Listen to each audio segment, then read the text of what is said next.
Wisconsin Eye's 2014 election coverage is brought to you by the Wisconsin Hospital Association. For over 90 years, a valued voice for Wisconsin hospitals, supporting high-quality, high-value care in communities like yours.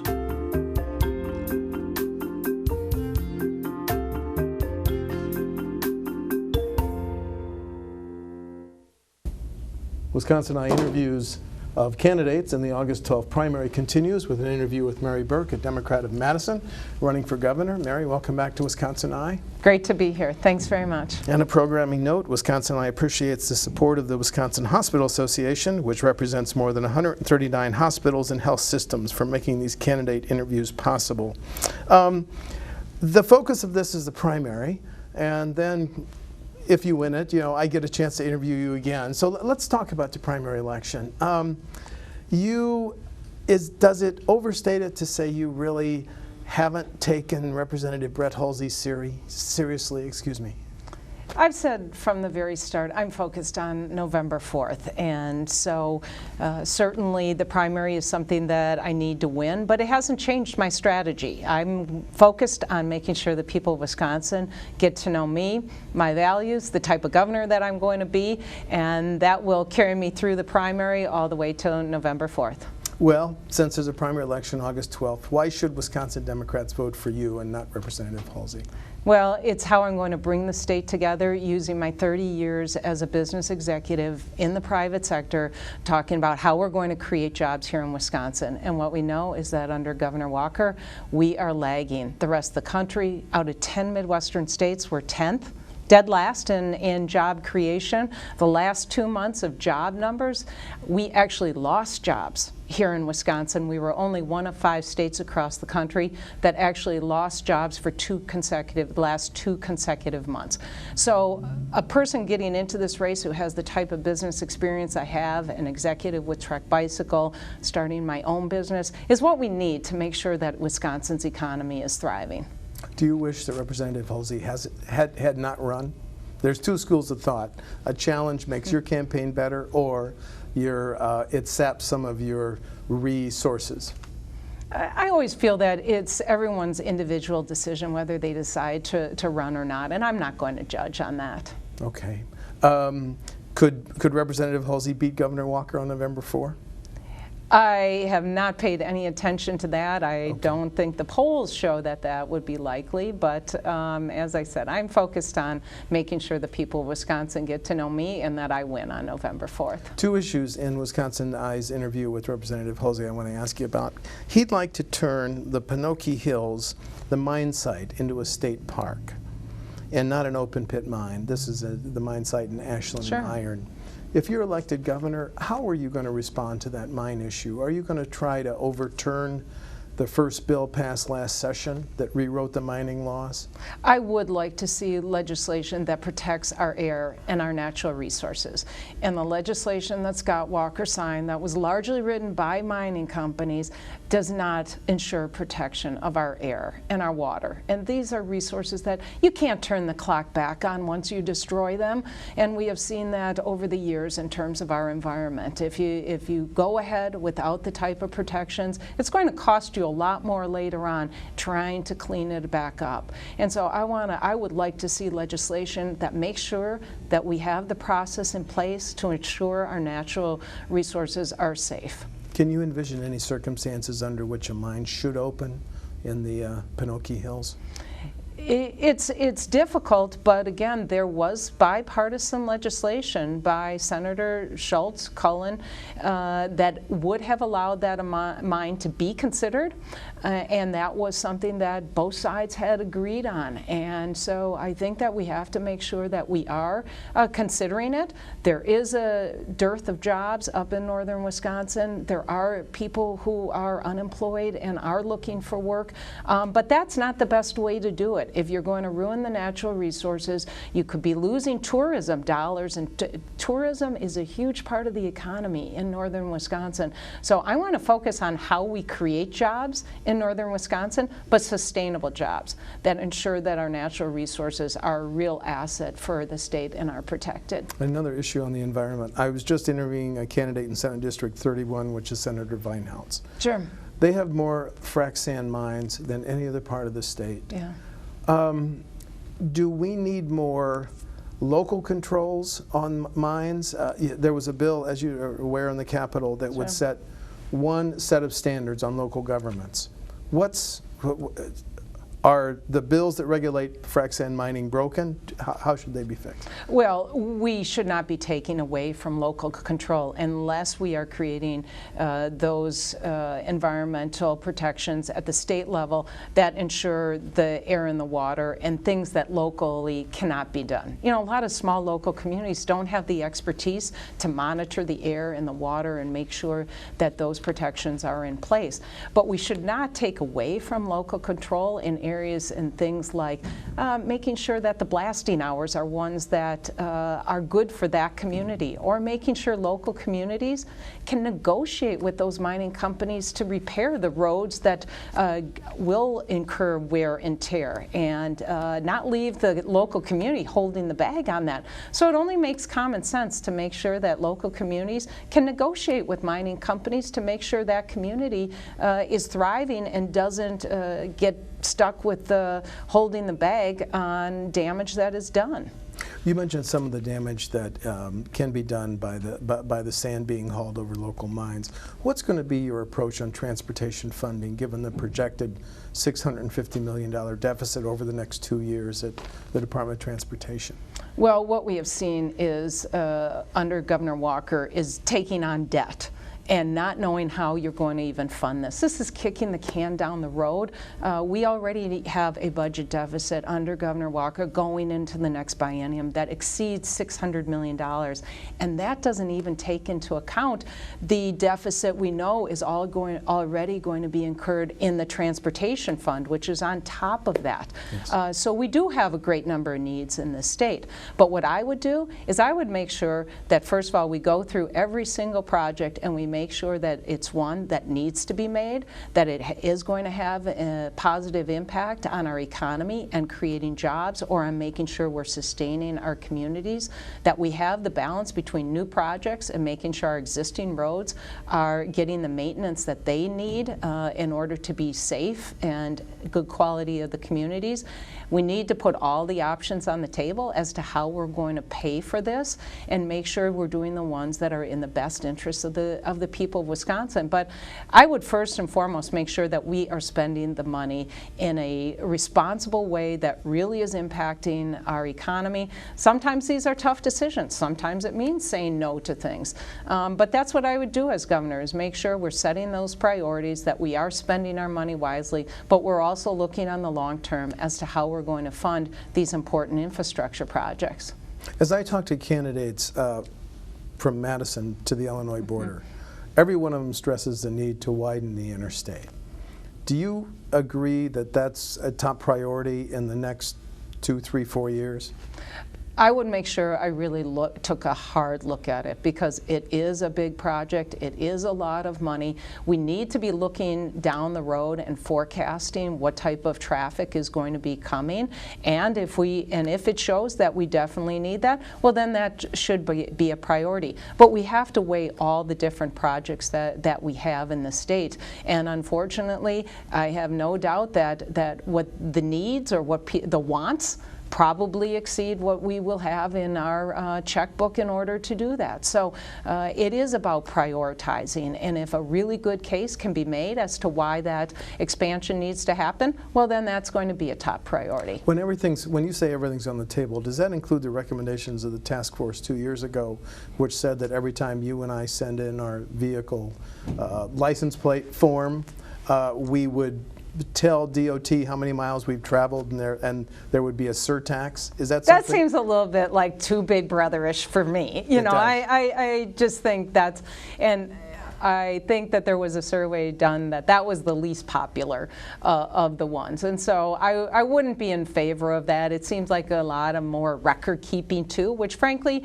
eats up administrative costs. So what is the most effective way of being able to support our roads? And I would look at those different ways. So you have the spending on one side, which definitely has to be looked at and evaluated and prioritized. And on the other hand, you have to look at the funding. I'm also going to push the federal government to figure out what they're doing, because part of the pressure that the state will feel is if we start to lose and see declines in federal funding, which they have not determined how they're going to be funding their share. Right. The federal government just passed that Band-Aid. It's only going to go till next spring. Yeah. As I talk to legislative candidates from Milwaukee, they, final question on transportation, they want to go back to the idea of an RTA for their region. Is that something you've discussed with them and are willing to consider? I am definitely willing to consider it. I think that there's a lot of advantages that can come from an RTA. So that's basically saying regionally we're going to look at how we're going to address our transportation issues. I think it makes a lot of sense. Why wouldn't you look at things on a regional basis if people are moving to and from home to work on a regional basis? School funding, an issue dear to your heart. Representative Hulsey says he has a plan to put $1.5 billion more into schools. Let me ask you this. As governor, would you put forth a new school funding formula? I would certainly look at how we can change the things that are not working in the current funding formula. And there have been attempts at changing the school funding formula, but what you have to make sure is are we being fair, and are we addressing the needs that need to be met? I am certainly going to prioritize education, and under Scott Walker, what we have seen are either the second largest or the largest cuts to education, depending on what time frame that you take them. And he has put our schools, put our local school districts in the position of basically looking at, are they going to cut music? Are they going to cut science courses? Are they going to enlarge class sizes? Those are the things that are not going to serve our students well. We have to make sure that we are investing in our schools, but we also have to be accountable. I am not one who believes that you solve problems by throwing money at them. We have to make sure that our schools are accountable, but we have to also make sure that they do have adequate funding. Now back to the funding formula. There have been different things that have been proposed, and they all have issues with regards to whether there is enough money for schools that in our rural areas of the state. Right. So many of our districts are small districts in the rural areas of the state, and they have seen or been hurt by declines in enrollment. Those are tough. Or by looking wealthier than they really are because of vacation homes in those areas. That does need to be fixed because our rural communities are incredibly important to Wisconsin. More and more of them have very high levels of poverty as well. So I want to make sure that we address those issues, but we also make sure that we are looking at the other needs around the state and talking with people locally to understand what it is going to take, and while certainly living within the means of taxpayers. Follow-up question on rural schools. Did you see Senator Vinehouse's column? The Pepin School District will get $1,600 per student, whereas the choice schools will get $7,000. Yes. That was her point. You worried about that gap of $6,000 per student? Well, absolutely, and that is the problem with Governor Walker's expansion of the state voucher program. This is a program that does not have any accountability built into it. It doesn't have any true research, credible research as to that it will improve student learning, and it has absolutely no plan as to how its growth is going to be funded without taking money away from our local school districts. And so I have very strong concerns about the expansion of the voucher program outside of Milwaukee and Madison, and how you are going to protect our local neighborhood schools from funding cuts that are likely to follow. So you have both of those issues going on, not only how we are going to fund our local schools, but we have this proposal on the table to actually expand a program that right now is largely an entitlement program for those already in private schools. Well, Speaker Voss has said, and I think Governor Walker is, he's inclined to completely remove the 1,000 limit on outstate choice students. As governor, would you veto that expansion, just the outstate expansion? Absolutely. As I said, it has no accountability, and we have seen voucher schools in Milwaukee close in the middle of the night and leave the taxpayers holding the bag on millions of dollars. Lack of research that says that these schools are actually improving student learning. Now in Milwaukee, you have some good voucher schools, you have some good charter schools, you have good public schools, but you also have schools in each one of those that are not getting the job done. We have to add accountability for any school that's taking taxpayer money. And the last part is, how are you going to fund that? Where are you going to get that money from? And the only pot of money that I see is that it's going to continue to come out of the local neighborhood schools, which are going to make it more and more difficult. You know, a few weeks back I was traveling up to northern Wisconsin. I stopped in a little town in Prentice and a gas station on the outside of town, and went inside. I was talking to the woman behind the desk. I said, asked her about what her biggest concerns were, and she's like, well, I have 5 kids, and they range in age. I think it was from 2 to about 15. And she said, I'm just concerned about the quality of the education and whether my students are getting the academic support that they need. I want to make sure that they have good jobs or that they can go to college. Well, that's what I'm worried about. I'm worried about our schools all across the state. And if Scott Walker expands the voucher program and he drains money from our local neighborhood schools like those in Prentice, what about her kids? How are they going to get the education? And I have seen no plan from Scott Walker as to how he would do this, how he would fund it, what sort of accountability, and where that money is going to come from. As you looked for a new school aid formula, would your starting point be Tony Evers' plan? I would certainly look at that. I do have some concerns because it does have a lot more funding in it, and where is that money going to come from? Second of all, it guarantees a minimum amount for every school district per student, regardless of how wealthy that school district is. So are we putting money into school districts that already are able to support their own schools with their local property tax base because they're a very wealthy district? So I have those concerns about it. Just 2 final questions. Can I ask you generally, how do you campaign differently than when you started 8 months ago?